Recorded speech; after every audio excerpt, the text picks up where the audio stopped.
부활이 없다고 주장하는 사두개인 중 어떤 이들이 와서 물어 이르되 선생님이여 모세가 우리에게 써주기를 만일 어떤 사람의 형이 아내를 두고 자식이 없이 죽으면 그 동생이 그 아내를 취하여 형을 위하여 상속자를 세울지니라 하였나이다. 그런데 칠형제가 있었는데 마지가 아내를 취하였다가 자식이 없이 죽고 그 둘째와 셋째가 그를 취하고 일곱이 다 그와 같이 자식이 없이 죽고 그 후에 여자도 죽었나이다.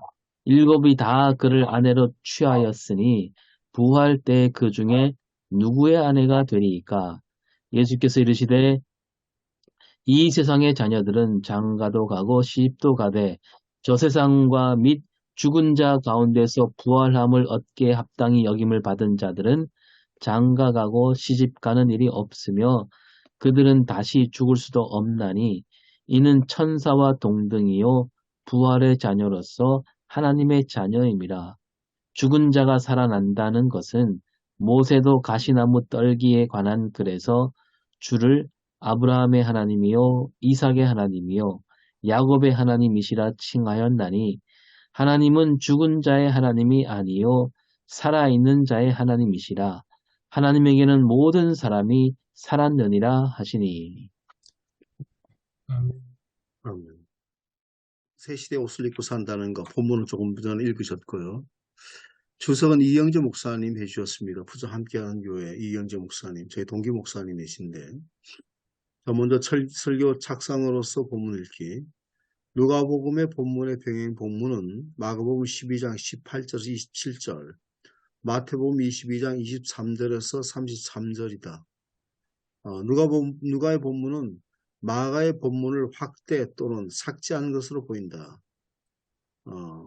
마가복음 12장 24절 내용을 누가의 본문은 삭제했고 대신 묵시적인 용어인 이 세대, 저 세대를 첨가하여 부활된 사두개파 사람 틀린 생각을 지적하고 있습니다. 누가복음의 본문은 부활을 이 세상의 연속선상에 두려는 사두개파 사람들의 이해를 거부하고 부활을 도래하는 저 세상인 하나님의 나라로 하나님의 자녀들을 이끄는 새 시대의 문으로 이해하려고 했습니다. 그리고 또한 누가는 이를 반박할 수 없도록 반박하지 못하도록 하는 의도가 있었습니다. 역사적 문학적으로 본문 읽기, 본문의 구조 분석을 보면 첫 번째 전체 본문의 개관을 살피겠습니다. 먼저 부활 논쟁은 예수님 당시에는 뜨거운 논쟁거리였습니다. 사두개파 사람들은 부활이 없다고 주장했습니다. 그 주장하는이라고 하는 말은 반박하다라고 하는 뜻이었습니다. 이들은 부활을 반박하는 지배 계층으로서 구성되어 있었습니다. 사두개파 사람들은 주장과 반박을 넘어서서 오히려 예수님을 함정에 빠뜨려서 자기들의 주장을 관철시키려 했습니다. 이들이 부활을 반박하는 근거로 계대 혼인법을 들었습니다. 이들은 누가복음 20장 33절에서 일곱이 다 그를 아내로 취하였으니 부활 때에 그 중에 누구의 아내가 되리까 하면서 물었습니다. 이들의 반박과 도전은 예수님의 지혜로운 답변으로 모두 실패했습니다. 계대 혼인법은 부활을 말한 것이 아니고 이스라엘 종족의 계승과 생존을 위해서 모세 율법으로 주신 것이었습니다. 그런데 사도계파 사람들은 자신들의 세계관과 주장을 합리화하면서 예수님의 성경 해석과 권위와 부활 신앙을 무너뜨리려고 했습니다. 이를 통해서 그 당시에 정치, 종교적 기독권자들의 오만과 부당성, 편입성을 엿볼 수 있습니다. 본문의 구절을 보면 27절은 배경에 대해서 말씀하고 있고 28절에서 33절까지는 부활과 논쟁의 주제인 부활과 일곱 남편에 관해서 말씀하고 있습니다. 그래서 28절은 계대 혼인법을 얘기하고 있고 그 다음에 이제 29절 32절까지는 사두개파 사람들의 가정예화, 사두개파 사람들이 가정예화를 들었고요. 그 다음에 33절은 사두개파 사람들이 이제 예수님께 질문했습니다. 그 다음에 예수님의 답변이 33절, 38절까지 나오는데 사두개파 사람들의 생각과 부활은 다른 것이었습니다. 답변은 이 세상의 삶은 부활의 삶과는 다르다는 것이었죠. 부활에 대한 구약 성서의 증거가 있는데 37절 말씀입니다. 결론은 약속의 하나님은 살아있는 자들이 하나님이다 시다라고 38절을 말씀하고 있고 39절은 서기관들의 반응이 나와 있고 40절은 결론을 말씀하고 있습니다. 역사적 문학적으로 본문의 구조 분석 배경 세 번째 본문의 배경을 보면 본문은 예루살렘의 성전에 전개된 논쟁의 연속 성상이 있습니다. 예수님은 예루살렘에 이제 성에 입성하셔서 성전에서 활동하셨는데 이때 대장들, 서기관들, 장로들이 성전에 갇히고 계신 예수님의 권위를 이제 문제 삼았죠. 그들은 가이사에게 세금을 납부해야 하는지 여부를 묻고 예수님을 종교적으로, 정치적으로 함정에 빠뜨리려 했습니다. 이를 통해서 그 당시 성전 제사를 독점한 귀족 계급인 사두개파 사람들이 이제 본격적으로 등장하게 됩니다. 이들은 예수님과 모세 오경율법을 근거로 해서 부활이 없다고 주장하고 부활을 반박했습니다. 이들은 사내들인 공예의 중심 세력이었고 정치적으로는 기득권자였고 로마 타협해서 정치적 기득권을 누리려고 한 사제 계급이었는데 이들은 상당히 현실주의자였습니다. 이들은 모세 오경만을 최고권의 책으로 인정하고 자유의지를 강조하지만 구두전승은 거부했습니다. 하나님의 선위와 천사나 영이나 이 내세를 부인하고 있습니다. 이들의 신앙은 자신의 삶의 자리, 기득권을 지키는 수단이었습니다.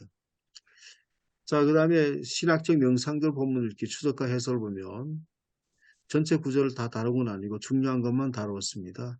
장가 들고 십가늘이 없으며 35절 사두개파 사람들의 물음에 대한 예수의 답변이었습니다. 이는 이 세상의 현재 삶이 부활 후에는 연속되지 않는다는 것을 의미한 말씀이었습니다. 예수님은 주를 아브라함의 하나님이며 이삭의 하나님이며 야곱의 하나님이라고 그렇게 말씀하셨는데 믿음의 조상들이 하나님 앞에서 여전히 살아있다는 것을 나타내는 말씀이었습니다. 사두개파 사람들이 제시한 계대 혼인법은 부활의 주장은 실제로 맞지 않는 것들이었습니다. 부활은 이 세상에서 생존하기 위한 혼인제도와는 아무 관계가 없었기 때문이었습니다. 천사와 같이 죽지 않은 부활의 세계는 우리가 지금 이 세상에서 이 세상에서 생육하고 번식하는 거죠. 이를 위한 결혼제도는 필요하지 않기 때문에 실제로는 이것들은 아무 관계가 없는 것이죠. 누가복음에서는 병행 본문인 마가복음 12장 24절 성경도 모르고 하나님의 능력도 알지 못함으로 오해함이 있냐라고 하는 것은 삭제되어 있습니다. 왜냐하면 그들이 벌써 신명기의 계대 혼인법을 알고 있었기 때문에 그리고 모르고 알지 못함으로 하는 말을 거기다 넣으면 그것을 결국 넣게 되면 전혀 모순이 되는 거죠. 이 세상과 저 세상을 구분했습니다. 그래서 마가복음 12장 24절에서 25절에 보면 이 세상에 장가도 가고 시집도 가되 그렇게 이하를 추가했습니다. 혼인을 좀 부정적으로 취급한 것은 17장 26절 27절에 보면 노아 때를 나옵니다. 그래서 노아 때의 전를 전제로 해서 종말론의 맥락을 좀 이렇게 동일하게 하기 위해서 염두에 두고 그렇게 부정적으로 취급한 것으로 보입니다. 그 다음에 이 세대의 사람들은 종말 심판 때에 구원의 방주인 주님의 제자 공동체 들어오지 못한 사람을 가리키고 저 세상의 사람들은 죽은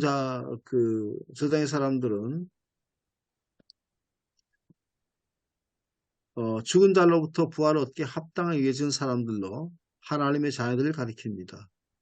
이들은 부활 후에 하늘에 있는 천사를 같다고 그렇게 했는데 모습을 말한 것이라기보다는 그들처럼 죽지 않는다는 것을 이제 강조하신 것입니다. 예수님은 사두개파 사람들에게 출애굽 3장 6절에 주를 아브라함의 하나님이요 이삭의 하나님이요 야곱의 하나님이라고 하는 것을 부활의 증거 본문으로 제시하였습니다. 이는 모세가 이 땅에서는 죽었지만 하나님 안에서 여전히 살아서 있다라고 하는 것을 말씀하기 위한 것이었습니다.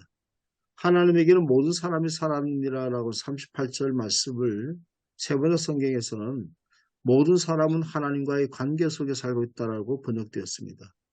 하나님과 바른 관계에 있는 주님의 백성들은 모두 살아있는 상태를 말하고 있는 말씀이었습니다.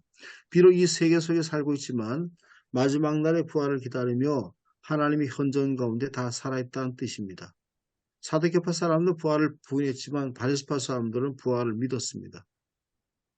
자, 위기 심판적 회계적으로 본문 읽기에 설교 우승을 위한 제언인데 사도계파 사람들은 부활을 부정하면서 이 세상의 질서가 지속될 것이라고 생각했습니다. 예수님은 이 세대에 저 세대라는 용어를 사용하시면서 두 세대의 단절을 말씀하셨습니다. 예수님 부활을 우리가 사는 이 세상 질서의 단절과 새로운 시대의 도래를 여는 것이라고 말씀하셨습니다. 현실 안주하기를 원하는 그들이 부활을 받아들이지 않는 것은 당연한 일이었습니다. 예수님 사도계파 사람들에게 부활의 자녀는 천사와 동등이라고 하시면서 완전히 다른 세계라고 것을 말씀하셨습니다. 부활의 세계는 이 세상이 말하는 가족관계의 개념도 완전히 바뀌게 되는데 혈연과 혈육으로 맺어진 관계가 아니라 하나님 말씀을 듣고 행하는 사람들이 새로운 하나님의 가족이 된다는 것을 말씀하셨습니다. 언약의 하나님을 굳게 믿는 믿음의 사람들이 부활의 자녀이고 하나님의 자녀가 된다는 것입니다. 자, 이경 목사님이 이제 설교도 함께 써주셨습니다. 기독교 핵심은 부활신앙입니다. 본문에는 부활을 부정하는 사도계파 사람들이 등장하는데 이들은 제사장 계급으로 모세 오경을 수호한 귀족 엘리트 집단이었습니다. 이들이 부활을 뒤집을 성경적 근거로 신명기 25장 5절에 나오는 계대혼인법을 들었는데 계대혼인법은 고대 세계에서 자손 내 계승과 생존을 목적으로 하면서 모세에게 주신 법이며 부활과는 아무 상관이 없는 말씀이었습니다. 예수님 이 세상과 저 세상이 완전히 다른 것을 말씀하시고 저 세상은 부활을 믿는 자들이 가는 세계로 말씀하셨습니다. 부활 얻기에 합당한 자들은 예수 그리스도의 부활을 믿고 그분을 하나님 아들로 고백하는 교회이며 주님의 자녀들입니다. 예수님 부활 신앙의 근거로 이미 죽었다고 생각하는 이스라엘 조상들을 예로 들었습니다. 그들은 죽은 자가 아니라 하나님 안에서 살아있는 자들이며 하나님은 살아있는 그들의 하나님도 되시다는 것을 말씀하셨습니다. 하나님의 자녀들은 제사장과 그 시대를 소망하며 살아야 됩니다. 부활에 합당한 사람으로 살아야 된다는 것을 말씀하고 있고 이런 예수 그리스도처럼 용서와 사랑의 마음, 긍휼히 여기는 마음으로 어려운 이웃의 친구와 기꺼이 되어주는 삶이라고 이렇게 쓰고 있습니다. 무엇도 대가를 바라지 않고 내 것을 주는 하나님의 자녀로 살아가는 것이다. 예수님 부활의 첫 열매가 되었습니다. 성령님께서 예수 그리스도의 부활을 믿는 하나님 자녀들에게 부활 영생을 주실 것이라는 믿음을 주십니다. 이 세상에 속한 옛사람을 벗고 새 사람의 모습을 입어야 합니다. 하나님은 예수 그리스도의 십자가의 죽음과 부활을 통해서 우리를 새롭게 창조하셨습니다. 우리는 새롭게 회복된 하나님의 형상을 따라서 지지에까지 새롭게 하심을 입은 자가 되어서 살아가야 됩니다. 이 세상 속에서 부활의 증인과 자녀로 담대하게 살아갑시다라고 하는 신 설교의 요지였습니다. 함께 나눌 것은 오늘 믿는 사람들 모습은 어떻습니까? 제사장에서 부활의 자녀로 부활할 것을 믿으면서도 이 세상에서는 사두개파 사람들의 모습과 삶을 살고 있는 우리 실상을 한번 좀 자세하게 한번 말해봅시다. 두 번째는 이 세상에서 사두개파 사람들 같은 삶을 살고 있는 사람들이 하나님과의 관계 속에 살아있는 사람들이라고 말할 수 있겠습니까? 세 번째 것입니다. 이 세상 속에서 제사장 사람, 곧 부활의 자녀로 살아가면 어떻게 살아야 되겠습니까? 구체적으로 물론 설교에서도 얘기를 했습니다. 여러 가지 가난한 사람들과 나눠주고 그러는데 실질적으로 우리가 현재 목회 현장에서 어떻게 해야 될 것인가라고 하는 것을 함께 생각하면 좋겠습니다. 예, 이상입니다.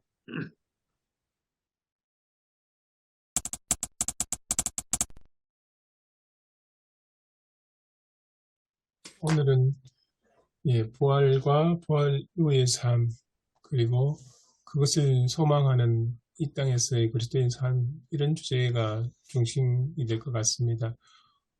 그럼 우리 천 목사님께서 처음 질문하셨던 1번 이야기를 같이 먼저 함께 나누면 좋을 것 같습니다. 오늘 믿는 사람들의 모습은 어떻습니까? 저 세상에서 부활의 자녀로 부활할 것을 믿으면서 이 세상에서 사도계파의 사람들의 모습과 삶을 살고 있는 우리의 실상을 말해봅시다 라고 하셨거든요. 그러니까 사두개파하고 바리새파 사람들이 확연하게 부활이 된 입장이 반대로 갈리지 않습니까? 그러면 오늘 이 질문을 먼저 대답하기 전에 사두개파 사람들은 왜 부활을 반대했을까? 오늘 보면 주석에도 그 이야기가 좀 나오는데 그걸 먼저 정리가 되고 그러면서 이제 질문을 이야기하면 좀 순서에 잘 맞을 것 같습니다. 사도계파는 현실주의자고 그리고 그 사내들인 그를 장악하고 있죠. 사내들인을 장악하고 있고 그리고 그 현실에서 자기들이 다 누리지 않습니까? 그 최고 기득권, 그 당시 최고 뭐 기득권 뭐 그런 거고 그리고 이제 그 사람들은 그 현실에 그걸 유지를 해야 되기 때문에 부활이 있으면 안 되겠죠. 현실이 계속 지속이 돼야 되는 거고, 그걸 누려야 되는데, 부활이 있게 되면은, 그 다른 세계가 있으면은, 자기들의 살았던 게, 그, 잘못이 될 수도 있고, 뭐, 그래 되니까 이제, 그, 부활에 대해서, 그 영에 대해서, 천사에 대해서 받아들이지 않는 이런 모습. 바리새인은 또 반대로 생각하죠. 반대로 생각하고 천사도 있고 부활도 있고 영도 있다. 아주 첨예한 대립이 그들 사이에 있었지 않을까 이런 생각입니다.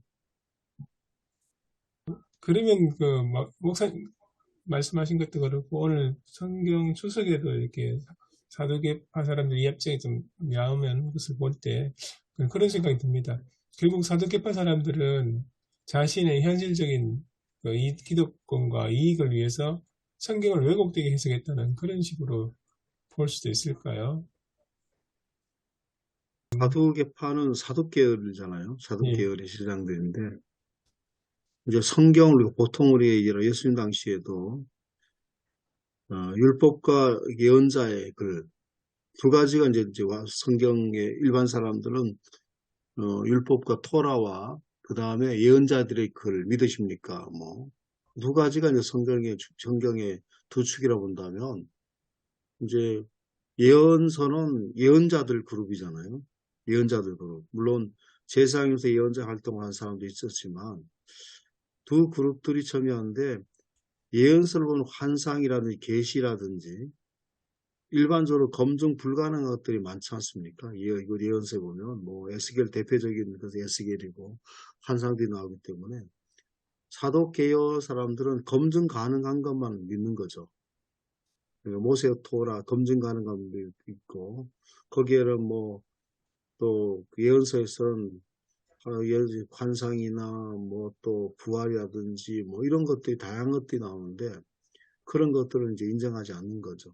그러니까 현실적으로 눈으로 검증 가능한 것, 요즘 과학적으로 검증 가능한 것만 받아들인다고 본다면 결국 이제 부활은 결국 받아들일 수가 없는 거죠.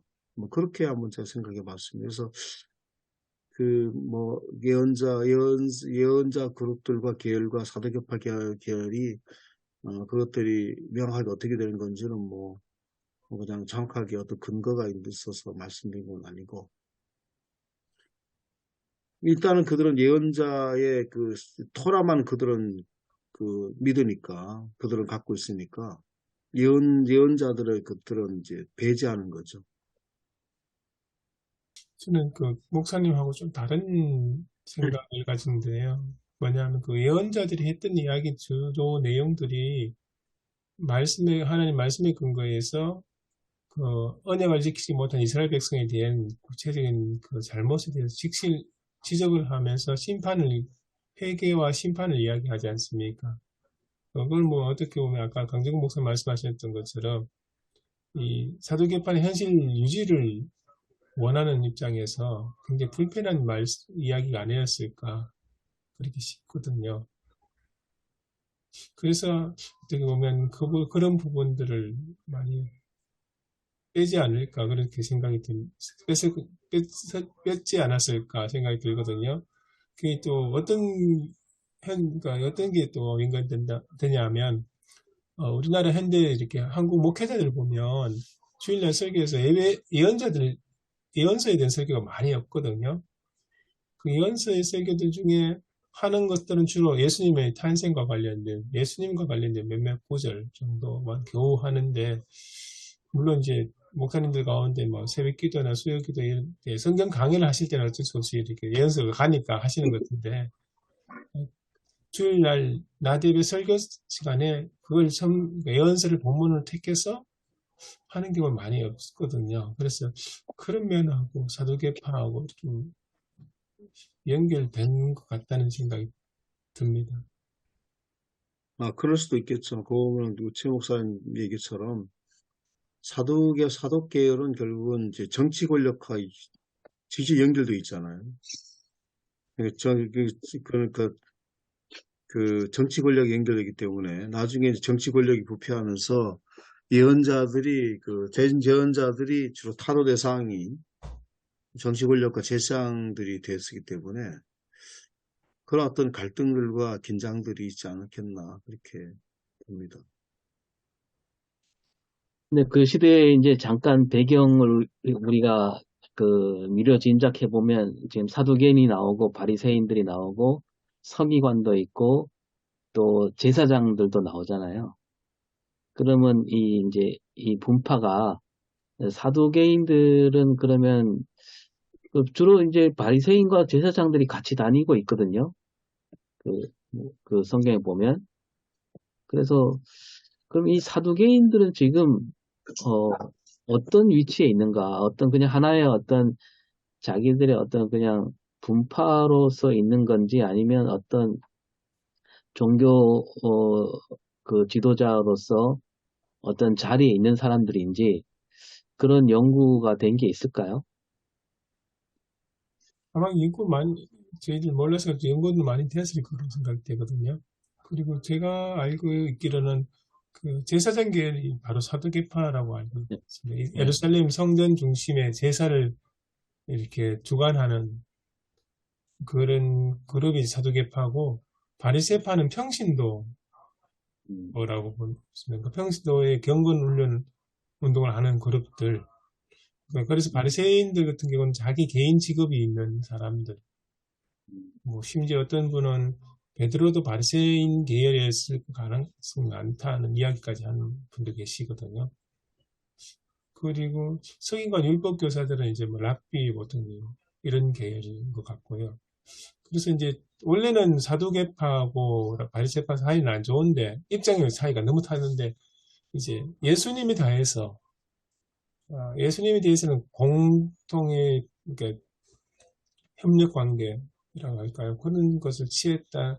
저는 그렇게 알고 있습니다. 서로 입장은 많이 다른데 이제 예수님에 대해서는 공동적으로 삼고 있다. 자기들 이렇게 다 위협을 하는, 그러니까 네. 적으로 본 거죠. 그러면 이제 뭐 대제사장 자리에 앉아 있는 사람들은 사두개파라고 봐야 될까요? 아마 그쪽으로 봐야 되죠. 그리고 우리 성경에 안 나오는 SNF파는 이제 이게 섞여 있다고 그러더라고요. 그러니까 제사장 그룹 중에 사두개파를 지지하지 않는, 어떻게 보면 경건한 입장을 취하는 그룹하고, 바리새파 쪽에서도 뭐 있는 경건한 사람이 분리해서 자기들만의 공동체를 만드는 그런 형식이라고 들었습니다. 근데 이제 지금 이제 20장, 누가복음 20장이잖아요. 20장이면 이제 예수님이 예루살렘 성에 들어간 다음인데, 이제 예수님 죽음이 얼마 안 남았잖아요. 그죠? 안 남았는데 지금 이 이야기가 기록돼 있고, 그 다음에 이제 오늘 안 읽은 그 뒤에 보면 서기관이 나오는데, 서기관은 이제 예수님이 사두개인들을 꼼짝 못하게 한 거를 아주 통쾌하게 생각하는 그런 부분이 나오잖아요. 예수님을 칭찬하고 있잖아요, 서기관이. 서기관이 예수님을 칭찬하는 거는 드문 일인데, 그러면 결국은 서기관이 이제 예수님 편을 들었다는 것은, 이때도 아직 그 사두개인과 서기관 사이가, 그렇게 좋지 않은, 그런 부분이라고 볼 수 있고, 그러나 또 이제 곧 얼마 지나지 않아서 이 대제사장들이 이제 예수님을 그 십자가에 못 박히게 하는 아주 큰 역할을 하잖아요. 네. 그런 부분이 조금 어떻게 정리를 해야 될까 생각해 봐야 되지 않을까 생각합니다. 그 성경에도 제가 어딘지 모르게 나오는 걸로 알고 있거든요. 이제 사두개파하고 바리새파가 원래는 사이가 좋지 않았지만 이날에 그 예수님 십자가에 못 박는 그때 그날에 이제 같이 힘을 모은다는 그런 예, 이야기가 예. 나오거든요. 어제 본 것 같아요. 예. 그 아마 납비 서기관 율법교사 쪽은 이렇게 바리새파 쪽 계열하고 가깝지 않을까 그렇게 생각이 듭니다. 서기관들은 뭐 제가 알기로는 특히 성경을 필사하는 사람들이 그룹이었는데 성경을 필사하면서 결국 전문인이 되는 거죠. 성경에 관해서. 성경만 그리고 성경에 필사만 하는 것이 아니라 나중에는 해석까지 하는 그런 어떤 그룹이 되면서 이제 이들이 이제 서기관이라고 하는 요즘 하자는 신학자 그룹들이 된 거죠.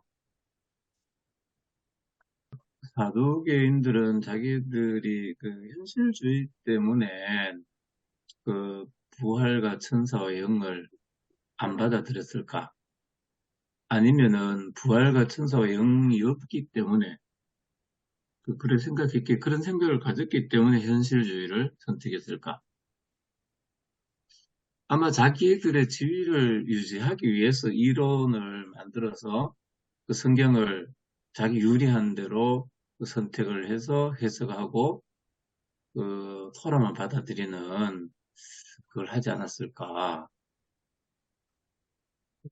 오늘 우리도 뭐 많이 그러지 않습니까? 오늘 우리도 뭐 자기 그 유리한 대로 필요한 대로 그래 성경을 해석하고 성경도 그 사실은 그 아까 천 목사님 최영재 목사님 말씀하셨고 천 목사님도 말씀하셨는데 그 자기 좋아하는 것만 보잖아요. 주구장창 자기 좋아하는 거 쉬운 것만 보고 전체 다를 안 보고 서로도 얘기를 해야 되고 예언도 얘기를 해야 되고 뭐 다 이래 얘기를 해야 되는데 대부분 뭐 자기 쉬운 대로 편한 대로 하는 거고 뭐 그런 게 좀 우리의 모습이다.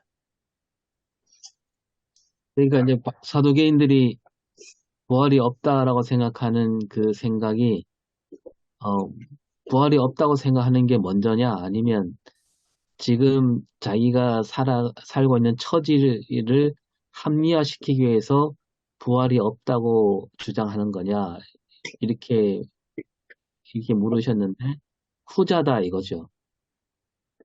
그런 얘기죠. 예, 예, 예. 어, 근데 글쎄, 그럴 수도 있겠지만, 사두개인들의 역사가 있으니까, 아마 그렇네. 사두개인들 성에서도 이미 이제 부활을 없다고 생각하는 그런 그 생각들이 쭉 내려와 있었는데, 근데 그게 이제 큰 주제인지는 모르겠지만, 그러나 지금 현실에서 보니까, 아, 이 현실과 그 자기들이 갖고 있던 생각이 이렇게 결합이 돼서 더 강화가 된 측면이 있지 않은가, 그렇게 봅니다. 예, 좋은 말씀이에요. 사두개인의 어떤 그 시작과 형성 과정, 그 발달차를 정확하게 얘기하는 게 중요하겠네요, 그게. 네. 예, 거기를 보면은 이제 그 사람들이 현실주의 때문에 그렇게 생각했는지 아니면 그런 어떤 생각 때문에 예, 그렇게 현실주의로 갈 수밖에 없었는지 그걸 이제 알 수 있겠네요. 예. 사두개파 사람들은 주로 사독계열의 제사장들인데 제사장들은 그저 모세의 레위기라든지 모세의 오경에 있는 주로 제사법에 관한 것들을 오랫동안 했잖아요. 그러니까 모세 율법된 대로, 율법에 이제 기록된 대로 기록된 대로 그대로, 물론 다 그대로 한 건 아니지만 그들이 갖고 있는 건 율법이 기록된 대로 하나님께 제사를 드린다든지 의식을 행한다든지 거기에 익숙한 거죠. 그러니까 실제로 뭐 예언자들이 어떤 그런 것들은 그들에게 뭐 익숙하지 않은 것이고, 그렇기 때문에 오랫동안 그러니까 매뉴얼대로 그냥 하는 거죠. 매뉴얼대로. 말하자면 그들에게는 매뉴얼대로 제사를 드 의식을 행하고라고 하는 것이 그들의 직업이 됐고 그들의 삶이 됐으니까, 다른 거는 이제 매뉴얼이 아닌 거는 받아들이기가 어렵지 않았겠나 싶습니다. 그러면서 그 뒤에 하나 그것들이 이제 자기들 나름대로 신학이 된 거죠. 다시 처음으로 그 아까 문제 다뤘던 첫 번째 이야기, 오늘날 믿는 사람의 모습은 어떻습니까? 말씀하셨던 첫 번째 질문은 그건 같아요. 저 세상에서 부활할 것이라 믿는 그리스도인들이 이 세상에서는 마치 사두개인의 모습과 같은 모습으로 살고 있지 않는가, 그런 질문이신 것 같거든요. 어떻게 생각하세요?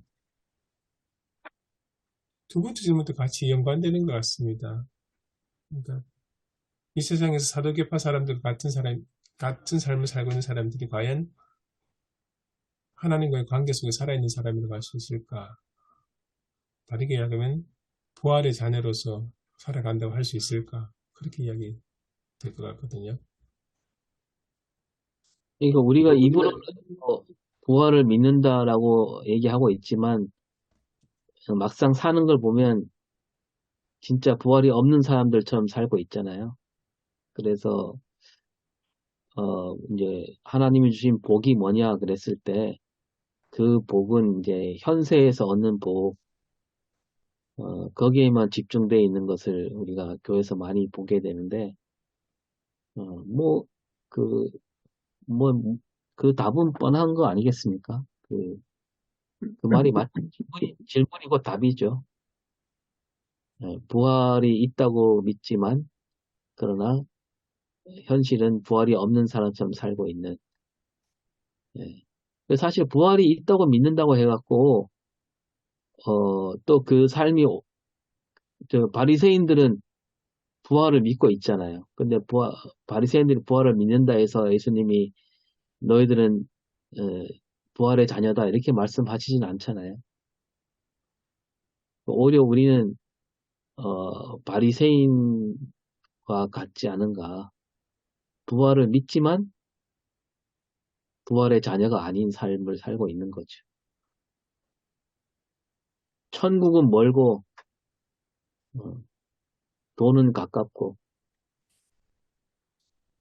그렇게 살고 있는 거죠.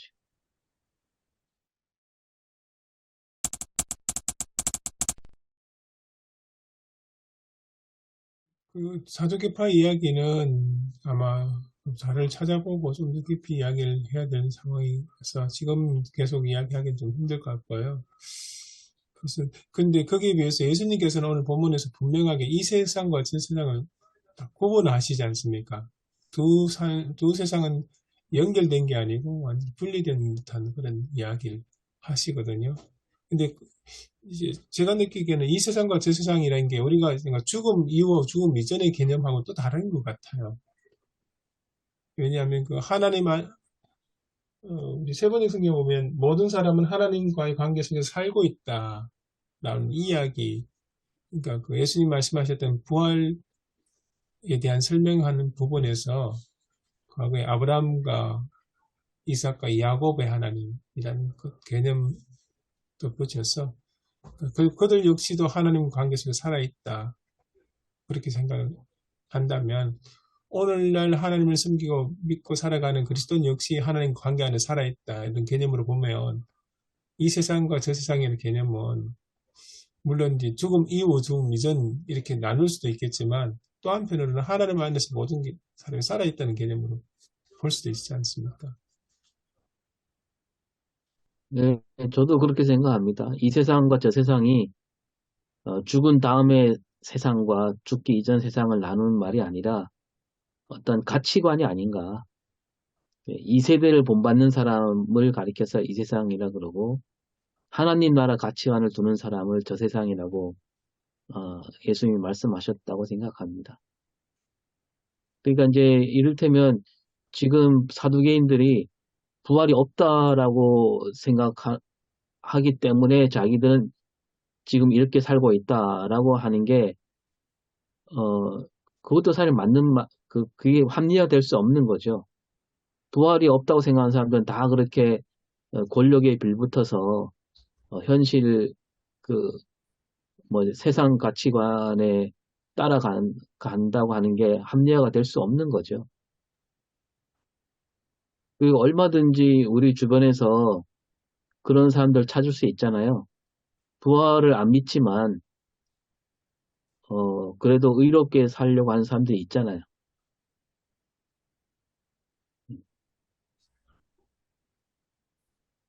네. 기독교 신앙을 떠나서 어떻게 보면 네, 단 한 번의 삶이기 때문에 오히려 더 귀하게 여기고 네. 헛되이 보내지 않으려고 노력하는 분들도 있긴 있죠. 아까 얘기했지만 부활이 있다고 믿는 사람들이 다 옳으냐 그것도 아니고 부활이 있는 걸 믿으면서도 세상 가치관을 따는 사람들이 있다면 그 사람은 말하자면 오늘 예수님 말씀하신 부활의 자녀라고 할 수 없겠죠. 오히려 그냥 이 세상에서도 복을 받고 죽어서도 천국 가겠다는 아주 뭡니까? 얄팍한 예, 이기주의자라고 할 수 있겠죠. 그렇게 보면 두 번째 질문하셨던 그 말씀, 이 세상에서 사도계파 사람들과 같은 삶을 살고 있는 사람들이 하나님과의 관계 속에서 살아있는 사람이 할 수 있을까요? 그 문제에 대답하신 거라고 볼 수 있겠네요. 네. 다시 말씀드리지만 사두개파 사람들은 부활의 자녀가 아니고 그렇다고 해서 부활을 믿는다고 하는 바리새인들도 부활의 자녀가 아니죠. 그들도 하나님 앞에 살아있는 사람이라고 할 수 없다고 생각합니다.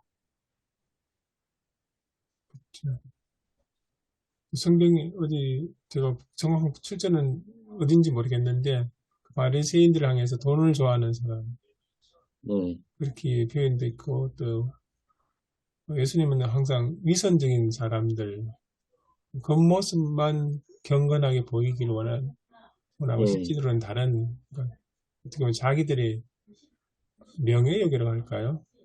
그렇죠. 그걸 추구하는 사람 그렇게 표현을 하셨던 것 같습니다.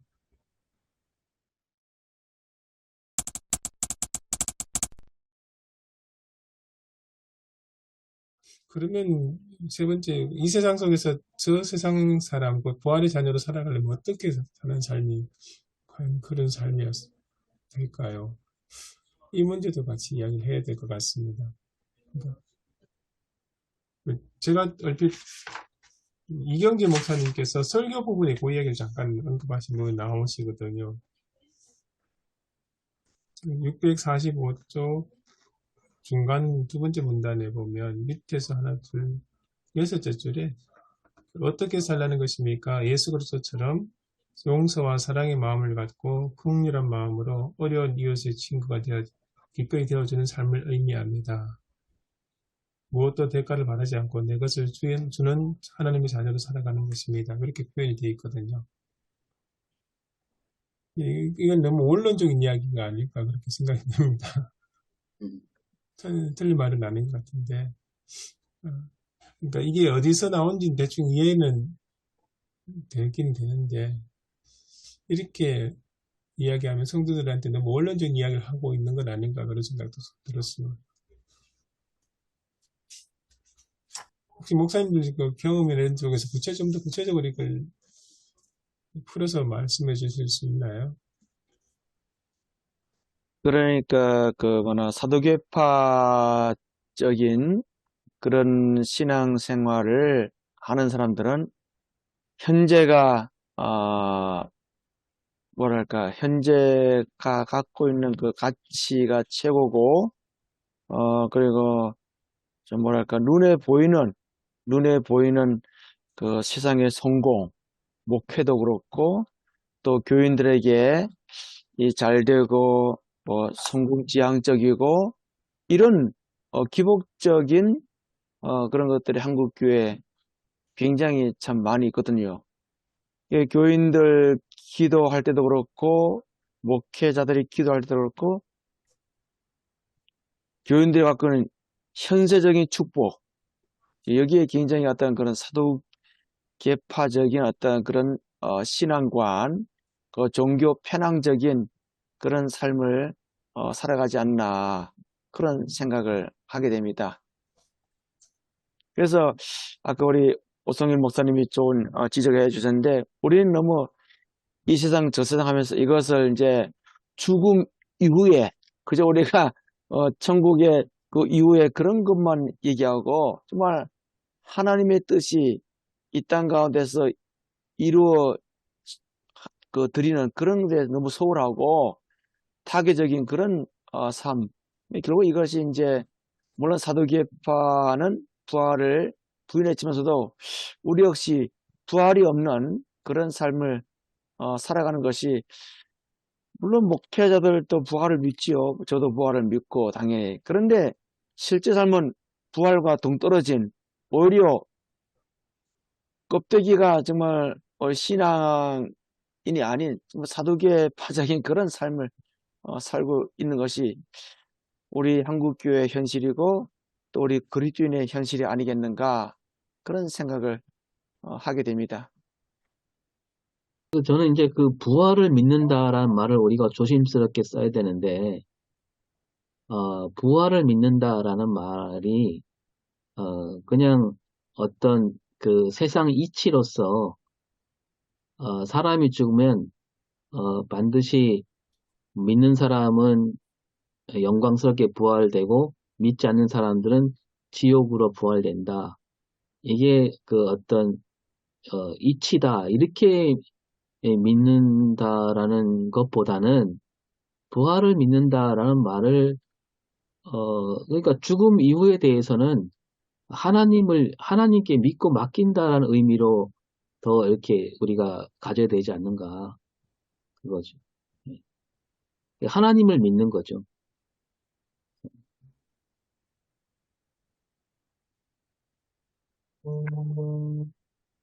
그래서 자칫 이게 부활을 믿는다는 말이 하나님이 없어도 부활을 믿는다는 말도 될 수가 있잖아요. 예. 그게 아니라 부활을 믿는다라는 말은 그 부활의 주체가 하나님이잖아요.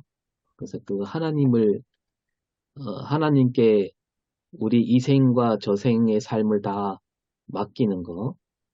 그게 더 포인트가 아닌가. 그래서 이게 이경재 목사님 부활에 합당한 삶이라는 말을 했는데, 그 말에 오해 소지가 있다는 거죠.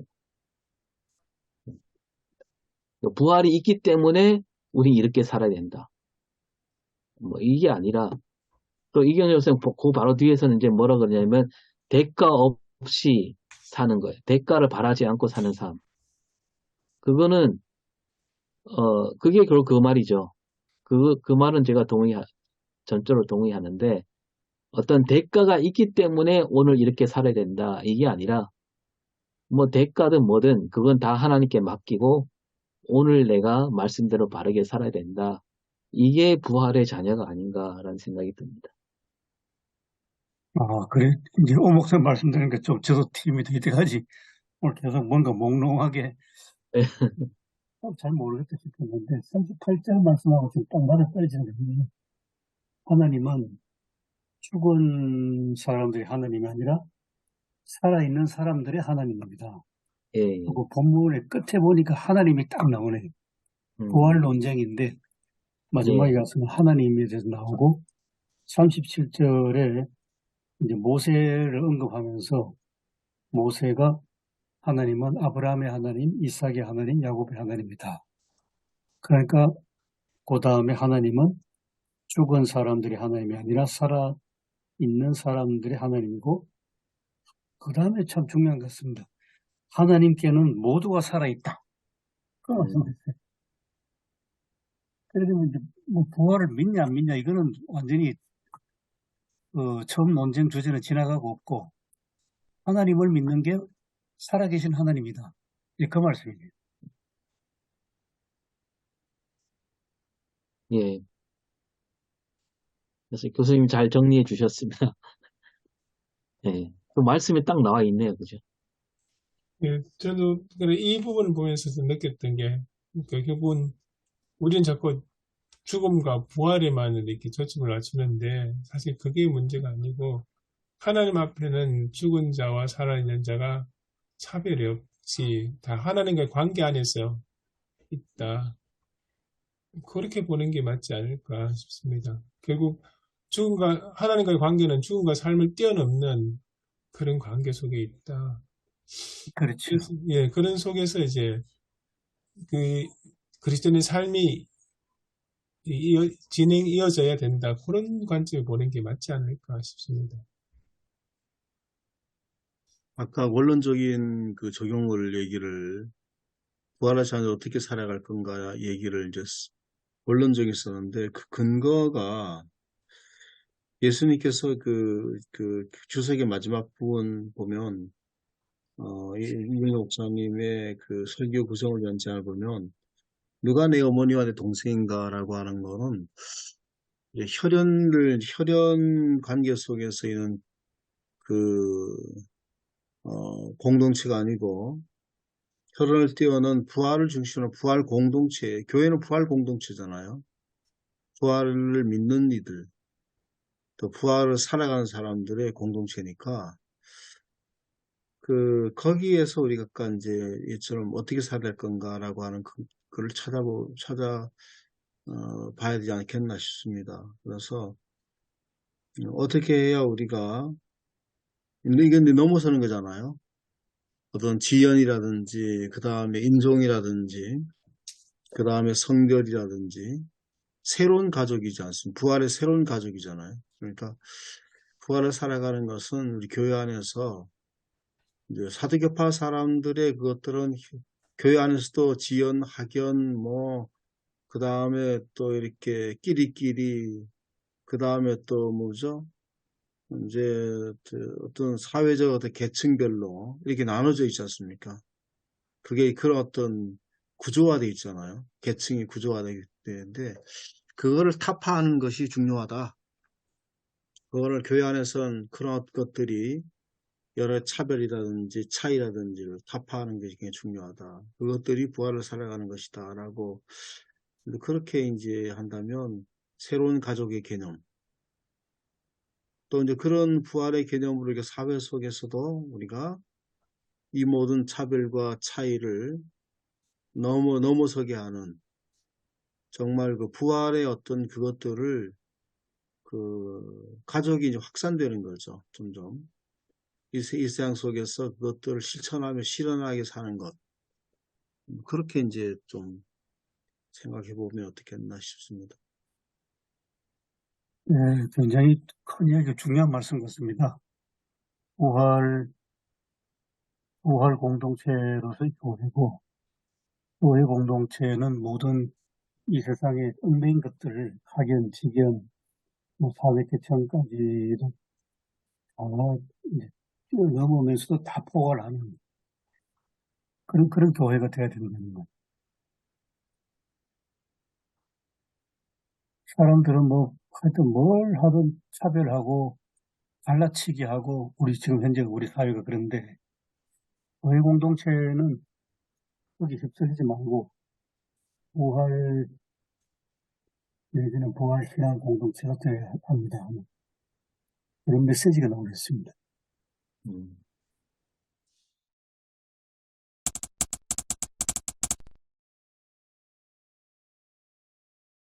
다른 건데 이제 말씀을 이제 저도 발제를 준비하면서 이제 아침에 들었던 생각은 이번 주일이 저희는 추수감사주일인데 아, 이 말씀과 어떻게 이걸 연결시키지라고 하는 고민이 살짝 들었습니다. 이 말씀 어떻게 본문과 어떻게 이렇게 이거를 연결시켜야 되는 건가? 그렇죠. 이제 예배 강단은 10월 1일 그걸 이제 추수감사 때 맞춰놨기 때문에 전통적으로 교회 한국에서 많이 하신 추수감사는 11월 셋째 주일이고 이번 주일이죠. 그런 문제도 있겠네요. 그냥 이번 주 거 내려놓고 10월 1일 거로 돌아가셔야 됩니다. 10월 1일 거 어디 있습니까? 그 예배 강단 앞에 보면 있습니다. 우선 은혜가 넘칩니다. 2번 하시니까 아주 감사하죠. 아니, 그건 우리가 그거는 연결할 수 있을 것 같습니다. 우리 마지막에 새로운 부활 공동체는 감사하는 공동체다. 뭐, 그런 연결은 가능할 것 같습니다. 뒷부분에 적용 부분을 좀 강화하면, 부활 공동체는 결국은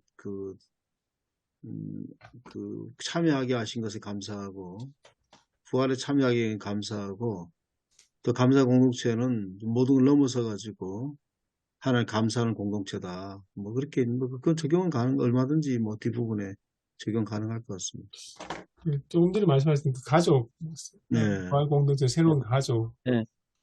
그 가족의 특징이 이제 함께 나누는 거잖아요. 그래서 실제로 현실적인 가정을 봤을 때 일하고 수고하시는 분은 부모님이고, 근데 그 부모님의 수고와 소득과 이익을 자녀들이 함께 나누는 거잖아요. 근데 그게 이제 교회 안에서도 아주 생생하게 구체적으로 실현된 게 초대교회 그 모습들, 그런 모습들.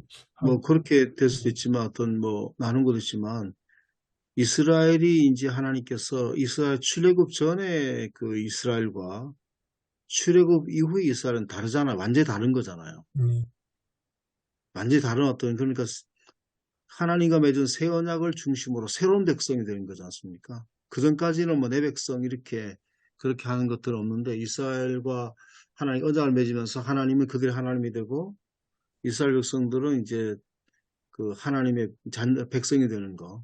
그러니까 하나님과의 언약을 중심으로 새로운 이스라엘 공동체를 하나님께서 지향하시려 한다면, 오늘 우리는 예수 그리스도의 부활을 중심으로서 새로운 공동체가 되는 거죠. 그렇게 하면서 그 말씀이 아주 정확한 것 같습니다. 그들 안에서 이제 결국 가난한 자가 없게 하고, 그 다음에 그 계명을 주신 것을 그들의 살인자라든 도둑질하는 이런 것이 없게 하는 그 공동체적인 어떤 십계명도 그런 공동체를 유지하기 위해 주신 것이 아니겠습니까? 그래서 그들에게 주신 율법도 마찬가지입니다. 희년법도 그렇고 모든 것들이 공동체를 유지하기 위해서 새로운 공동체를 유지하기 위해서 주신 것이니까, 오늘도 우리가 새 언약으로 맺은 공동체로서, 부활을 중심으로 맺은 공동체로서 우리가 우리 안에 있는 어떻게 이제 살아갈 건가라고 하는 거를, 아까 이제 모든 장벽과 모든 담을 넘어서기도 하고, 또 정말 그런 어떤 교회를 만들어가는 것, 또 교회가 확산되는 것은 우리 사회 속에서 부활의 자녀들이 이 사회 속에서 이제 그 공동체를 하나님 나라를 확장해가는 것은 바로 그거지 않습니까? 이 경쟁과 반목과 분쟁과 아까 갈라치기로 가득한 세상 속에서 단순히 교회의 확장이 아니라 하나님 나라 확장을 위해서 우리가 그런 사회를 만들어가는 것, 그런 것들이 이제 그런 것들로 확장 이렇게 생각해 보면 얼마든지 이제 추수감사들과 연결될 수 있을 것 같습니다. 너무 훌륭한 것 같습니다. 그리고 출애굽으로 하나님의 새로운 계약 백성이 탄생했다면, 신약에는 예수 그리스도의 부활에 기초하고 또 그 부활에 힘입은 이 부활의 신앙 공동체. 그렇기 때문에 거기에는 차별도 없고 배제도 없고 갈라침도 없고, 모두가 하나님의 자녀로, 산자의 하나님이시니까 모두가 하나님의 자녀로 하나님 나라가 확장되는, 이거 갑자기 저는 눈이 확 트입니다. 그래, 저도 이거 저기 보면서 이번 주일이 추수감사주일인데 이걸 어떻게 연결하지 굉장히 고민을 했는데 우리 촌 목사님하고 우리 그 교수님 이 생각이 참 듭니다. 여기 보니 38절에 답이 딱 있네 보니까 이게 예, 부활과 추수감사절과 한다면은 죽은 자의 하나님, 살아 있는 자의 하나님, 농부들이 이렇게 한 해를 이렇게 추수할 때에 좀 싱싱하고 좋은 먹거리를 이렇게 제공하려고 농사를 짓잖아요. 물론 이제 요즘 이창철하게 해서 좀 과다하게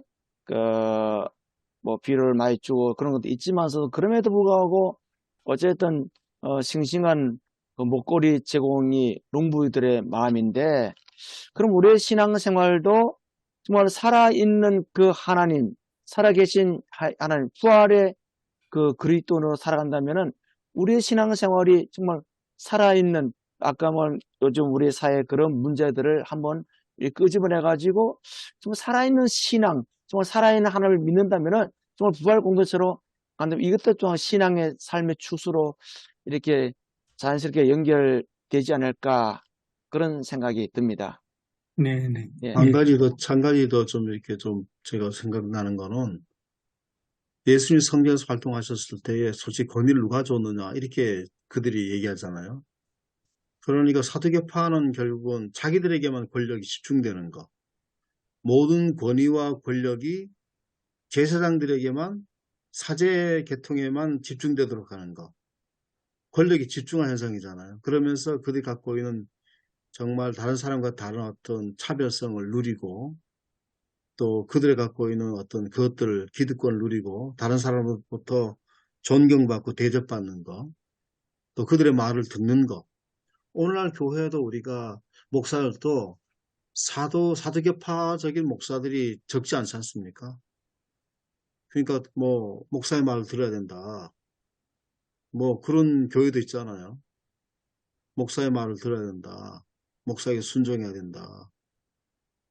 내게만 이렇게 그러면서 이제 목사를 권위시하고 또 그런 것들이기 때문에 예수님 오히려 그 모든 것들을 오히려 다 나누어 가지고 모든 사람에게 살아있는 하나님으로 그렇게 하려고 하셨는데 자기들만의 하나님, 사두개파 사람은 자기들만의 하나님이죠. 그러니까 그들이 제사장 하나님과의 어떤 연결점이 되니까. 그래서 나만의 하나님이라고 이렇게 하면서 독점하고 하는 것에 대해서 그것도 한번 생각해 볼 필요가 있다고 봅니다. 오늘날 교회가 바로 이제 목사들은 목사 중심의 교회 또 되기를 원하고 그러면 목회가 쉽고 또 그런 교회들이 또 부흥하고 성장하니까 그런 유혹들을 많이 받고 있습니다. 그래서 누구든지 목사가 아니라 누구든지 어떤 나만의 하나님만 이렇게 생각하는 그런 것들은 사도계파와 다를 바가 없다. 그런 것들을 우리가 타파하는 게 필요하다. 목사도 하나의 어떤 똑같은 동등한 사람으로서 정말 우리가 교회 안에서의 그것들이 이제 좀 넘어서야 된다고 하는 거를 좀 기본적으로 가지고 있어야 될 것 같습니다. 조 목사님 그 말씀이 너무 좀 우리를 찌르는 직설적이라면 좀 이게 똑같은 내용이 역사에 있거든요. 정확하게 1302년에 교황이 이름이 보니파티우스 8세였는데 그 보니파티우스 8세가 그 당시에 교서를 내 가지고 소위 이제 교회 역사에서 유명합니다. 우남 쌍탐이라고 하나의 거룩한 교회인데 그 내용은 교황에게 순종하는 것이 구원의 필수적인 요건이다. 그런 어떤 교서를 발표를 했어요. 그러니까 이거는 완전히 교황이 모든 하나님의 영역과 그 모든 것을 독점하는 거 아니겠습니까? 자기만이 독점하는 건데 그때 이제 요즘으로 치면 프랑스 왕이었던 필립 4세가 코웃음 치면서 교황청에 군사를 이끌고 쳐들어가 가지고 교황을 체포했습니다. 체포하고 또 교황을 죽여버렸어요. 그러니까 그 바티칸 교황청에 있는 교황을 끌어내서 체포하고 나서 이제 그 다음에 여세를 몰아가지고 그 필립 4세가 교황청을 프랑스로 옮겨버렸습니다. 아비뇽으로. 아비뇽, 예, 아비뇽. 그래서 아비뇽 교황청이 70년 동안 그 이후에 진행되고 그 다음에 그 이후에 교황은 다 프랑스 사람이 교황이 되는 겁니다. 그래서 이제 1302년 그 사건은 엄청나게 큰 사건이고 이제까지 어떤 천국 열쇠를 쥐고 말씀하신 대로 사두개파의 어떤 전형의 모습을 하던 그 교황의 권세가 무너지는 때가 바로 그 1302년 사건이었습니다. 오늘날 우리 그렇게 목회하는 목사님들도 뭐 같은 내용 같습니다. 결국은. 저도 이제 조 목사님 말씀에 적극 동감하는데, 근데 적어도 우리 여기 프로페자에 모인 목사님들 가운데는 그런 분이 한 명도 없는 것 같아요. 예, 뭐 목사 권위를 내세우고 뭐 예? 목사만이 하나님의 종이다 뭐 이렇게 생각하는 사람은 제가 볼 때는 한 명도 없는 것 같아요.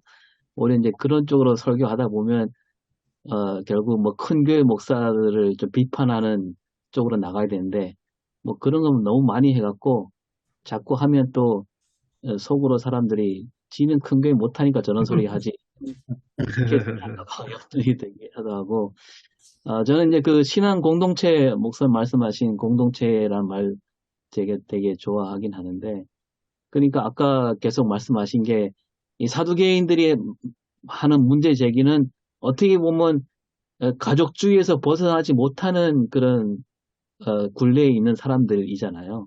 근데 예수님은 그 부활의 소망을 가진 사람들은 그런 가족주의를 넘어서는 신앙 공동체를 말씀하시는 거로 우리가 받아들일 때 근데 이게 오늘 우리 한국교회에서 이게 정말 어려운 문제 아닙니까?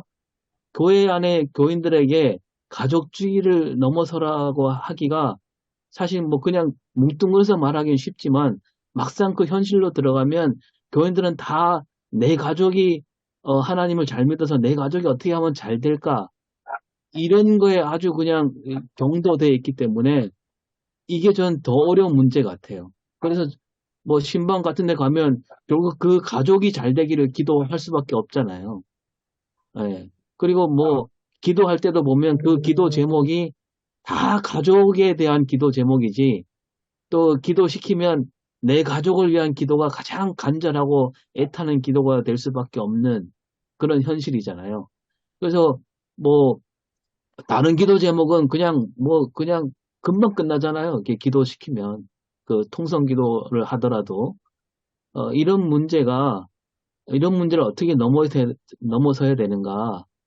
이게 참 고민이 되는 거죠. 맞습니다. 우리가 이제 목회자들이 이제 특히 헌금 기도하잖아요. 그죠? 우리가 무지를 통해서 하나님의 뜻을 이 땅 가운데 이루어가야 된다. 그러면서 이제 가족에 대해서 기도할 때는 아멘 소리 크고 이 땅에서 하나님의 뜻이 좀 실현된다. 그럴 때는 이 아멘 소리가 작아 보니까 야, 이 한국 교회가 참 아직도 너무 참 그 치병 기복주의에 물들어 있는 것을 여실하게 느끼는데 그럼에도 또 목회자는 또 교인들에서 기도할 수밖에 없고 참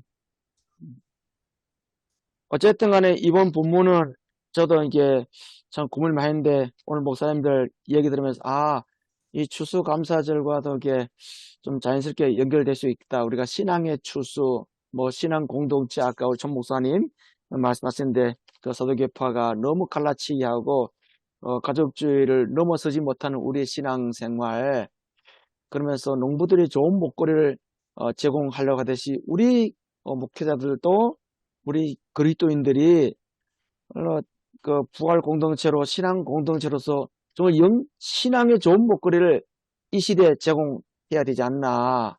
그러면은 이제 추수감사절을 하고도 이렇게 자연스럽게 38절을 좀 깊이 보면서 언급하면은 무리하지 않게 추수감사로 연결되지 않나 그렇게 생각이 되어집니다.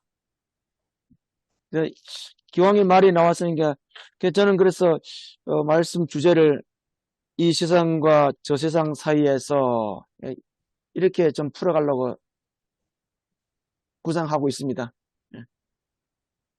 예. 제가 아까 천 목사님 말씀을 듣기 전까지는 10월 1일에 했던 본문으로 해야 되겠다 생각을 했는데, 예. 말씀을 듣고 보니까, 뭐 아주 중요하게, 하면 되겠네요. 예, 사두개인들이 예수님을 책잡기 위해서, 시험하기 위해서 그들의 세계관을 갖고 왔잖아요. 그들이 갖고 예. 있는 세계관을 갖고 왔는데, 그건 이제, 가족주의고, 예수님께서 말씀하신 거는 구할 때는 가족이 없다. 모두가 다 가족이다. 모두가 다 가족이고, 참 그런 의미에서는 우리 함께 살고 있는 지금 가족들에게도 잘 해야 되는 그런 이제 그게 있습니다. 나중에 우리가 이제 구할 때는 가족이 아니죠. 예. 서로 가족이 아니고 하나님 안에서 모두가 가족이 되니까 지금 우리가 가족을 맺고 있는 뭐 아내나 자식들에게 잘해야 되는 그런 이제 그게 있는 거고, 그런데 예수님이 주시는 어떤 새로운 기쁨 속에 살자 뭐 이렇게 해야 되겠네요. 예. 알겠습니다.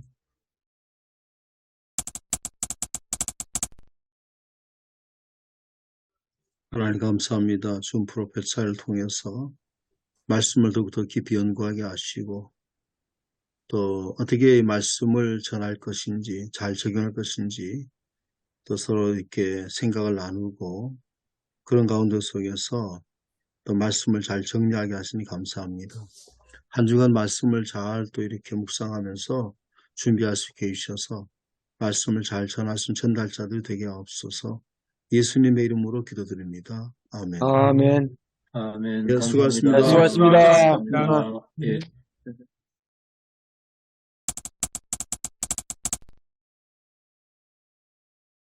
예, 저는 올려드린 대로 오늘도 믿음으로라는 제목으로 했는데, 그러니까 종말을 맞이하는 그 올바른 마음가짐이 뭐냐, 믿음으로. 그러니까 하나님께 다 믿고 맡기는 그 종말에 대해서는 하나님께 다 믿고 맡기고, 뭐 언제 오느냐, 뭐 어떤 일이 벌어지느냐 이런 것들은 우리가 신경 쓸 바가 아니고 오늘 그러니까 오늘을 어떻게 사느냐가 더 중요하다. 예, 그런 식으로 말씀을 전했습니다. 예, 잘 전했고요. 예, 교인들도 잘 듣는 것 같았어요. 예. 저는 그 제목을 소망 안에서 고난을 견디는 삶이라는 제목으로 말씀을 전하면서 이 도입부에 어떻게 시작할까 고민하다가 그 여행이라는 그 생각을 해봤습니다. 그래서 프랑스 작가 라부니엘이 인간이 세상에서 최후로 두 가지 단어만 이제 선택한다면은 사랑과 여행이다. 그런 말을 했는데 이 여행은 고독함도 있고 탄식, 또 여행을 통해서 새로움, 또 즐거움도 만나고 물론 힘든 지점도 있지만 그럼에도 또 갔다 오면 다음에 어느 곳을 가야지 하는 그러한 여행에 대한 생각이 있는데 우리의 신앙생활도 여행과 같지 않을까. 지금 주님을 기다리는 그 종말을 기다리는